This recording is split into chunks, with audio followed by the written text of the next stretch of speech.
voudrais commencer par rendre hommage au travail courageux de millions de femmes du monde entier qui, pendant la crise sanitaire, ont été en première ligne pour lutter contre l'épidémie du Covid-19.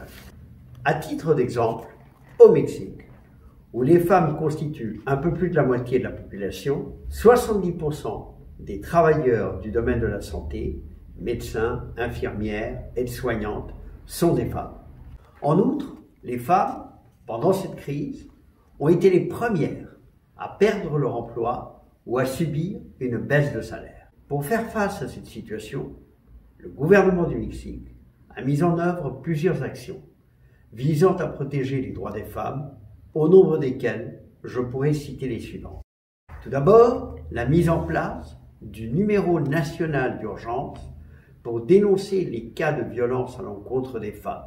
Au mois de mars, ce numéro a reçu plus de 26 000 appels.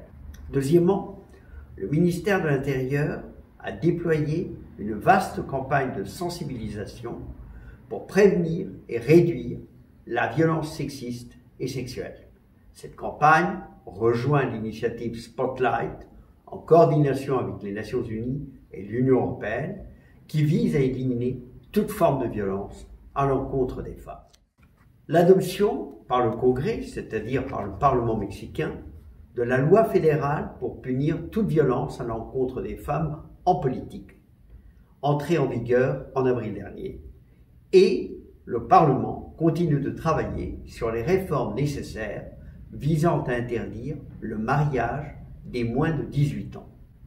Enfin, afin de protéger les employés domestiques, qui dans l'immense majorité sont des femmes, le Sénat du Mexique a ratifié la Convention 189 de l'Organisation internationale du travail portant sur les travailleurs domestiques.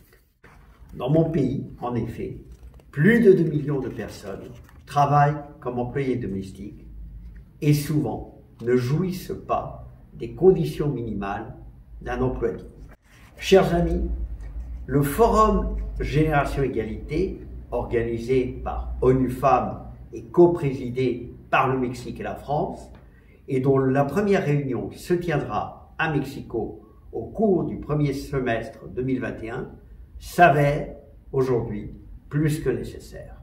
Dans le cadre du 25e anniversaire de la plateforme d'action de Pékin, la tenue de ce forum nous permettra de renouveler notre engagement à l'égard de l'égalité des sexes et de l'autonomisation des femmes et des jeunes filles dans le monde entier. Je vous donne donc rendez-vous l'année prochaine à Mexico. Hasta pronto y muchas gracias.